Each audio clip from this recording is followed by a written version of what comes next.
Sfuma la pista del fondo per il salvataggio della Pallacanestro Trieste. La società di gestione si è sfilata. Pronto Gianluca Mauro che lancia un appello. Uniamo tutte le forze possibili. Vigilanti armati per l'allarme sicurezza, le prime indiscrezioni sulla misura da parte del sindaco di Piazza, il parere della FIPE alla vigilia del vertice in prefettura, si profilano controlli da Ponte Rosso a Piazza Venezia. L'appartamento dello sballo in cui drogarsi con ogni forma di sostanza e passare pure la notte, denunciato il gestore dell'abitazione di Roiano in cui si rifugiavano anche giovani rapinatori dopo i colpi. Controlli nei cantieri edili fra Gorizia e Monfalcone, sospese 6 ditte, scoperti 4 operai in nero, sanzioni per 250.000 euro dai carabinieri dell'Ispettorato del Lavoro. 4 anni di carcere per i 3 kosovari responsabili dell'accoltellamento avvenuto nel giugno 2022 che provocò gravi conseguenze in Viale a un 42enne trafitto a Rene e Milza. Raduno sul campo del San Luigi per centinaia di fedeli musulmani che questa mattina hanno celebrato la festa del sacrificio.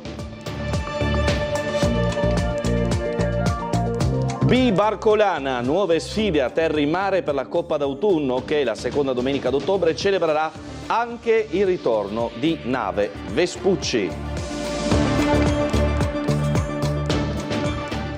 Buonasera, bentrovati alla nuova edizione serale del telegiornale di Tele4. Importanti novità sul futuro della Pallacanestro Trieste. Il fondo di investimenti si sfila e rimane un'unica ipotesi seria per il mantenimento della Serie A1 a Trieste. Visti i bilanci della Pallacanestro Trieste, la società di gestione nominata come fondo nei nostri TG si astiene dal fare ulteriori passi per il salvataggio della Pallacanestro Trieste. La pista numero 1 per una corposa sponsorizzazione sul prossimo anno sportivo è dunque saltata. Va aggiunto però che lo stesso fondo sarebbe pronto a valutare il proprio impegno a sostegno della società biancorossa qualora questa fosse rilevata da una nuova seria proprietà. Questa è la notizia del giorno, appresa direttamente alla fonte. Il quadro è molto chiaro, i bilanci societari non convincono, ma soprattutto l'avvocato di San Francisco chiede un buyout molto più alto dei 5 milioni, rumor circolato in questi giorni. Del resto, il fatto che al pubblico Matjasic si presenti nella sua veste più amichevole e che poi sul fronte degli affari indossi la proverbiale pinna da squalo era evidente a tutti, in primis al sindaco di Trieste, Roberto Di Piazza. Sai, con lui quando gli chiedi una cosa parli di fiori e dopo viene fuori che lui parla di acciaio, no? È un po' complicato, insomma. Dunque, chiusa l'ipotesi A e accantonando i rumor relativi ad altre piazze cestistiche e scenari interni alla stessa Pallacanestro Trieste, in campo rimane un unico scenario B noto, quello che porta all'ex patron dell'Era Alma Gianluca Mauro. Sono pronto a qualsiasi trattativa, sono pronto a parlare anche con le istituzioni, ci ha riferito, pronto a sedermi al tavolo con Paul Matjasic. Ora anche le istituzioni debbono battere un colpo prima che sia troppo tardi, perché l'ipotesi più grave, quella che il titolo venga trasferito a Roma, qualora Matjasic non venga messo alle strette con una trattativa il quanto più possibile alla luce del sole, diventa nuovamente concreta. E nel pomeriggio ci siamo collegati proprio con Gianluca Mauro, già patron della Pallacanestro Trieste all'epoca Alma, per parlare del suo interessamento a rilevare la società. Gianluca Mauro, se potesse parlare con Paul Matjasic attraverso questo collegamento televisivo, cosa gli direbbe? Gli direi sicuramente di mandarmi le ultime carte che ho richiesto in virtù del colloquio che abbiamo avuto non con lui ma con un suo emissario. Tra l'altro adesso battute a parte, insomma, penso che mi manderanno quello che ho chiesto per poter poi ufficialmente ragionare su quanto ci siamo detti al telefono col suo collaboratore, se non ricordo male, venerdì scorso o giovedì scorso. Si parla di bilanci che non convincono e di richieste faraoniche per il buyout. Lei che idea si è fatto? Tutte le richieste, a mio avviso, sono sempre comunque lecite. I bilanci di una squadra di pallacanestro, come i bilanci di una squadra sportiva, non sono dei bilanci puramente aziendali come li intendiamo noi, no? I valori sono definiti da un titolo, dai giocatori di proprietà, non dai contratti con i giocatori di proprietà, per cui vanno analizzate alcune situazioni. Per cui non si può a prescindere dire mi stai facendo una richiesta faraonica piuttosto che no. Io preferisco aspettare di avere il quadro completo. Cosa si sente di dire ai tifosi, che tra l'altro conosce bene, perché è evidente che insomma se tenta di fare questa operazione evidentemente dietro ci saranno degli investitori al suo fianco? Ma io mi sento di dire una cosa, che noi tutti in questo momento qua siamo ben consapevoli di quello che amiamo. Adesso però è il momento di ragionare come se anche questo fosse un affare, perché dall'altra parte ragioniamo in questa maniera. Quindi quello che mi sento di dire è che io mi impegnerò fino in fondo per vedere se questa cosa può rimanere, per quanto mi riguarda, io intendo la società, in mani italiane, in mani locali, in mani di chiunque vorrà darci una mano. Quello che io mi auspico è che in questa cosa finalmente si uniscono tutte le forze che ci sono a Trieste e che si siedano a un tavolo e che dialoghino in modo da riuscire a far presente a tutti bene la situazione chiara, che non si parli più per sentito dire ma go sentito, go fatto, go capito, megadito, no? Per usare un linguaggio a me caro. Io penso che tutte le forze che hanno a cuore questa situazione si devono sedere a un tavolo e con razionalità, come sto facendo io, affrontare la cosa. Poi con il massimo impegno, se sono rose fioriranno, altrimenti devono fiorire lo stesso.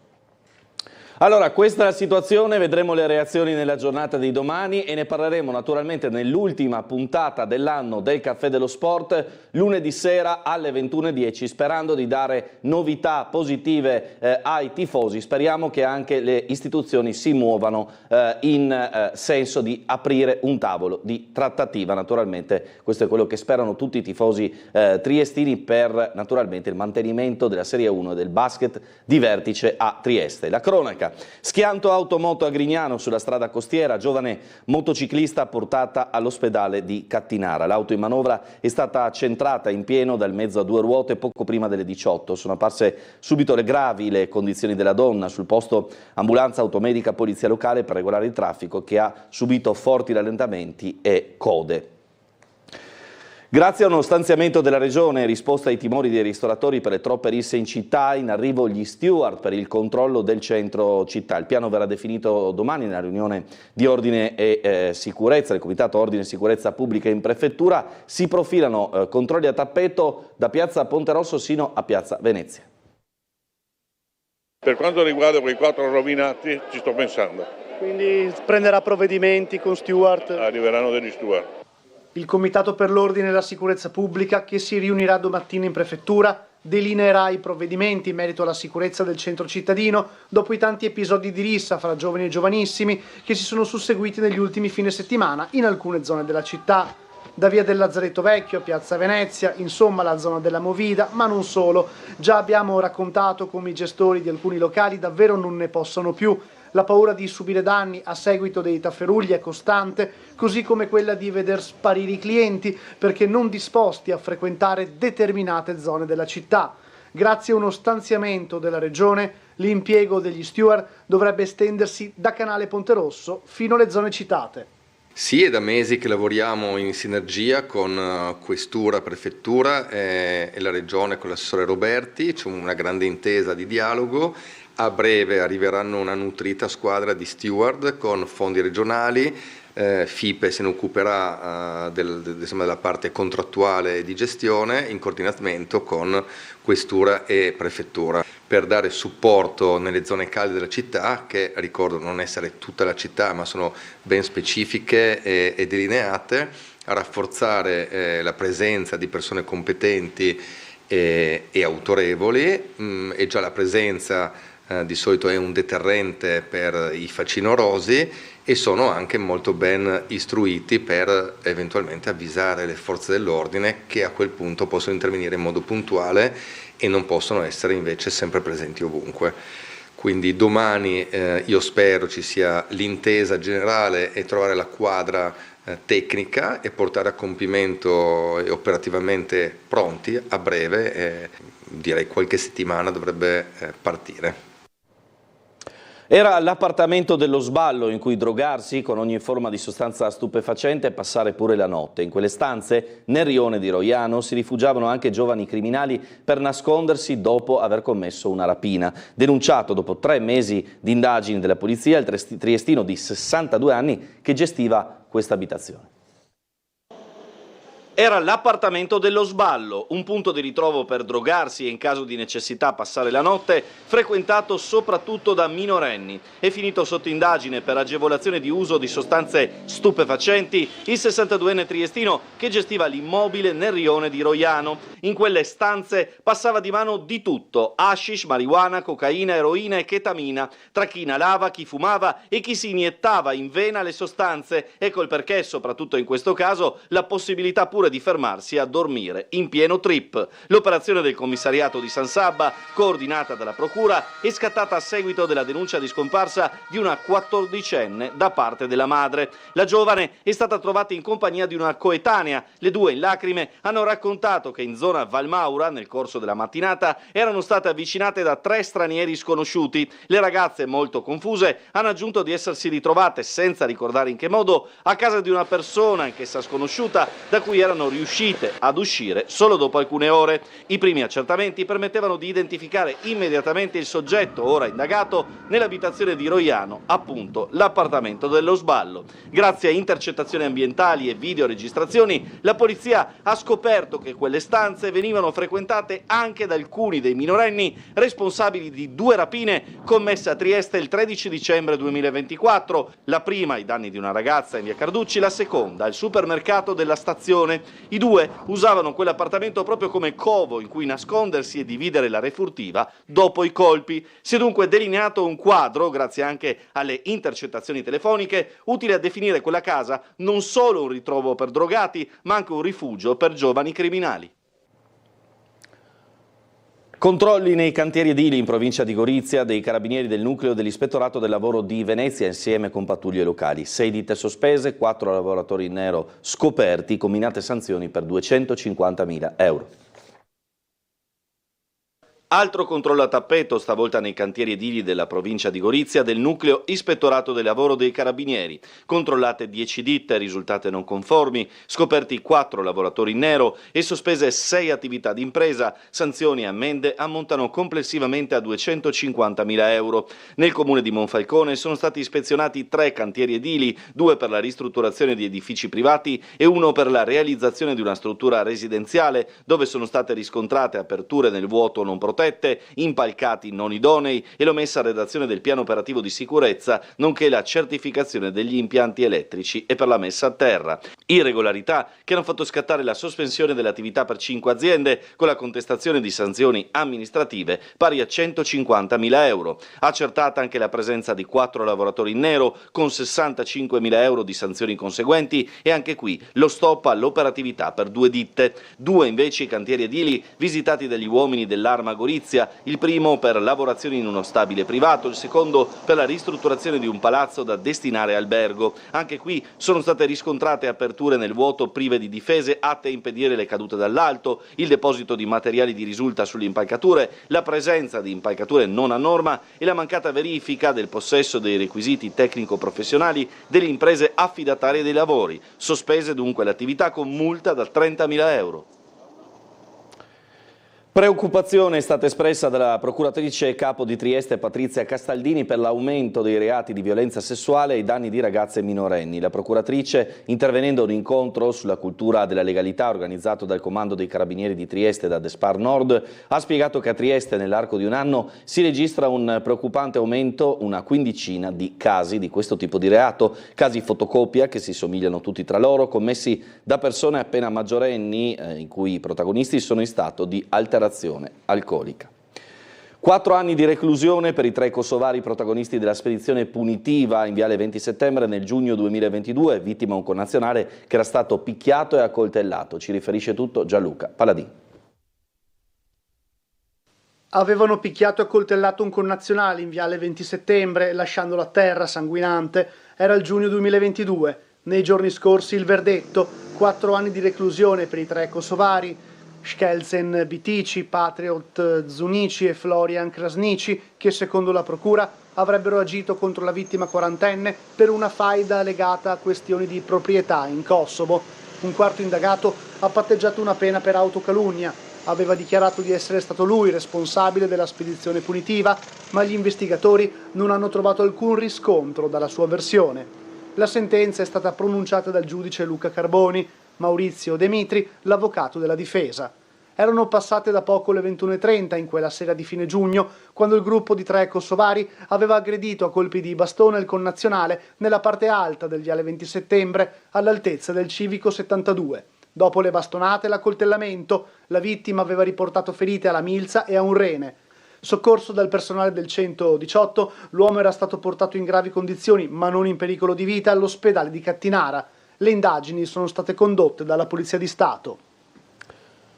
Arma dei Carabinieri ed Espar Nord assieme per sensibilizzare i ragazzi delle scuole sul tema della criminalità giovanile. L'appuntamento questa mattina al Politeama Rossetti, c'era il prefetto, il questore, il sindaco. Non vorrei che fossero confusi da tanti messaggi sulla legalità, quindi lo sforzo sarà quello di parlare la loro lingua, far capire che ci sono delle regole da rispettare. Oltre 800 studenti delle scuole medie superiori al Politeama Rossetti per l'incontro dedicato alla prevenzione e al contrasto agli episodi di criminalità giovanile promosso dall'Arma dei Carabinieri ed Espar Nord. Un appuntamento con al centro la prevenzione dei reati giovanili con l'obiettivo di promuovere una riflessione sui temi della responsabilità e del rispetto delle regole. Gli interventi hanno spaziato dal cyberbullismo alle diverse tipologie di reato collegate, tra cui violenza privata, percosse, lesioni personali, minacce, estorsioni e revenge porn. Particolare attenzione anche agli illeciti commessi negli esercizi commerciali, come furti e rapine, oltre che alla prevenzione dei rischi online e all'importanza della rete territoriale composta da famiglie, scuole, servizi sociali, istituzioni, tribunali e forze dell'ordine. Noi siamo presenti in modo capillare in questo territorio, nei paesi, nei quartieri, nelle città e sentiamo l'obbligo di fare parte dello sviluppo non solo commerciale ma anche di uno sviluppo culturale del nostro territorio. E l'Arma dei Carabinieri ha sposato questa idea e noi con loro abbiamo creato questa iniziativa. Giornate come quelle di oggi sono fondamentali e sottolineo due aspetti. Il primo di un'impresa forte sul nostro territorio ma che anche evidentemente dimostra di avere una responsabilità sociale grande perché continua ad investire in progetti di sensibilizzazione, in questo caso assieme all'Arma dei Carabinieri e quindi su un progetto che parla della cultura della legalità e lo fa con i più giovani. Stiamo purtroppo leggendo sempre più spesso di episodi di criminalità e microcriminalità legati a bande di giovanissimi con risse, furti, purtroppo anche piccole rapine, semplicemente rubare un giubbotto, un paio di scarpe da ginnastica, raccontare loro cosa significa e quali possono essere anche le conseguenze a cui vanno incontro, significa fare prevenzione per il futuro.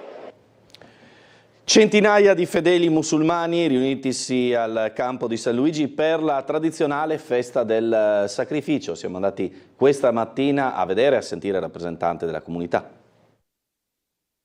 Oggi al campo del San Luigi per la festa del sacrificio, una delle due importanti feste islamiche che vengono celebrate poi sempre qui a San Luigi. I fedeli stanno piano piano arrivando e ovviamente riempiranno questo campo, come sempre c'è moltissima partecipazione, ci saranno anche le autorità civili. Presidente, il significato dunque di questa festa, di questa celebrazione? È un giorno di festa gioioso dove tutti i musulmani del mondo si radunano in preghiera, ma soprattutto per fare una grande riflessione e seguire l'esempio del profeta Abramo, che è stato messo alla prova da Dio e gli è stato ordinato di sacrificare il figlio e lui lo stava facendo. Dio gli ha mandato l'arcangelo Gabriele con un montone e ha salvato il figlio e diciamo questo è un segno di obbedienza, un segno di umiltà che noi dobbiamo seguire come musulmani in tutto il mondo.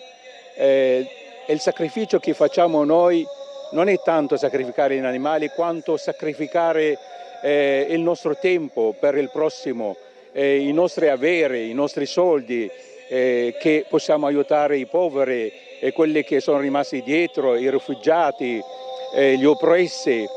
un giorno di profonda riflessione, perché nel mondo ci sono molte tragedie in atto. Quindi una preghiera anche per tutti coloro che stanno soffrendo, per quei popoli che stanno vivendo in guerra. Assolutamente, il nostro pensiero va alla popolazione civile di Gaza, alla popolazione del Sudan che soffre una carestia e guerra anche là, all'Ucraina, al Libano, a tutte le parti del mondo dove c'è sofferenza.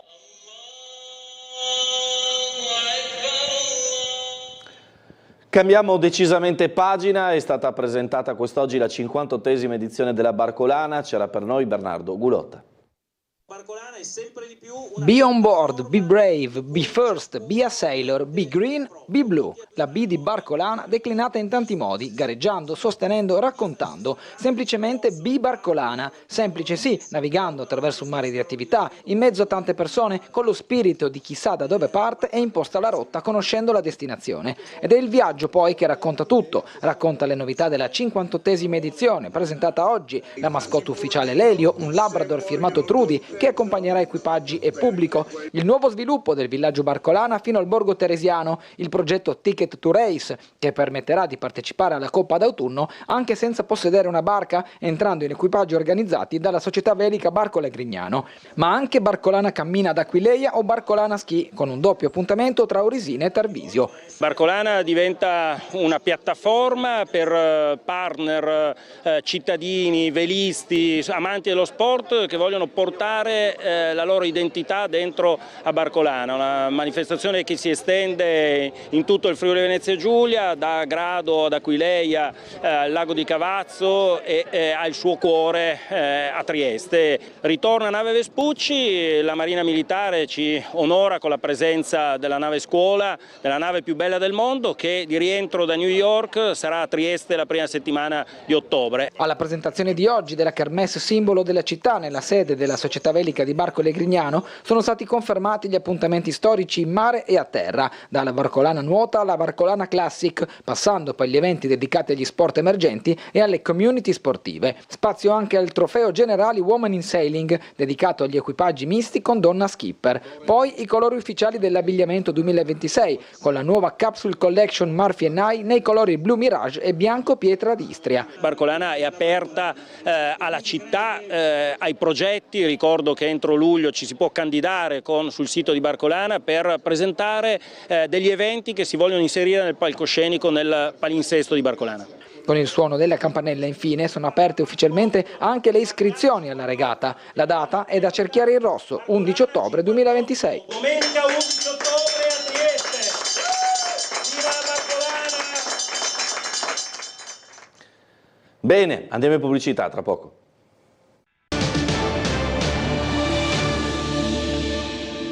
Bentrovati, seconda parte del nostro telegiornale. I rappresentanti dei paesi facenti parte dell'iniziativa centroeuropea si sono riuniti oggi a Bucarest per discutere dei temi legati alla connettività infrastrutturale digitale, vera e propria leva strategica per la coesione economica e il processo di integrazione europea. Nel suo intervento il segretario generale INCE, Franco Dal Mas, ha fatto riferimento all'incontro tenutosi a Trieste per il 30° anniversario del segretariato esecutivo, ribadendo il sostegno alla riunificazione europea e la necessità di accelerarne il passo. Ogni processo verso l'integrazione europea, ha affermato invece il Ministro, ha affermato in piena condivisione con la politica del Ministro degli Esteri Tajani, è un processo verso la stabilità, la prosperità e la pace nel nostro continente, un progetto politico e strategico condiviso al cuore della missione e della stessa identità del INCE.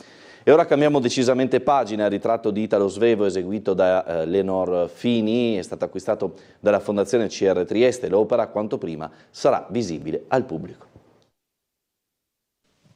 Ancora una volta la partecipazione ad un'asta ha consentito alla Fondazione CR Trieste di assicurare alla città un'opera d'arte che altrimenti sarebbe rimasta nella disponibilità di un privato e pertanto non visibile. Anni fa l'operazione aveva consentito al Castello di Miramare di poter esporre lo scettro di Carlotta. Ora bisognerà capire in quale modo il ritratto di Italo Svevo, opera di Leo Norfini, potrà essere reso visibile ai triestini e ai turisti. Di esso infatti si tratta. L'opera è andata all'asta ieri a Milano. Per la Fondazione il costo generale dell'intervento, compresi i diritti d'asta, è di 358.000 euro. La base di partenza era di 15.000 euro. Il prezzo finale, dopo un'accesa serie di rilanci durata 5 minuti, è stato fissato a 280.000. Al venditore, la triestina Claudia Benetti, andrà una cifra attorno ai 250.000 euro. La decisione di prendere parte all'asta è stata presa in tempi brevissimi, ieri mattina. Il quadro, fra l'altro, era in procinto di essere vincolato dalla soprintendenza in modo che non lasciasse Trieste, passo ora non più necessario. Resta infatti da vedere dove il quadro sarà esposto. Il luogo ideale sarebbe il Museo Revoltella, ma il vicepresidente della Fondazione Francesco Peroni, che ha espresso anche per conto del presidente Massimo Paniccia l'orgoglio dell'ente per l'acquisto di un'opera d'arte dal così alto valore culturale per la città, non esclude ulteriori soluzioni istituzionali. Stamani è stato presentato il nuovo ciclo di appuntamenti estivi del Teatro Stabile nel parco di Miramare. Sentiamo il servizio ancora di Umberto Bosazzi.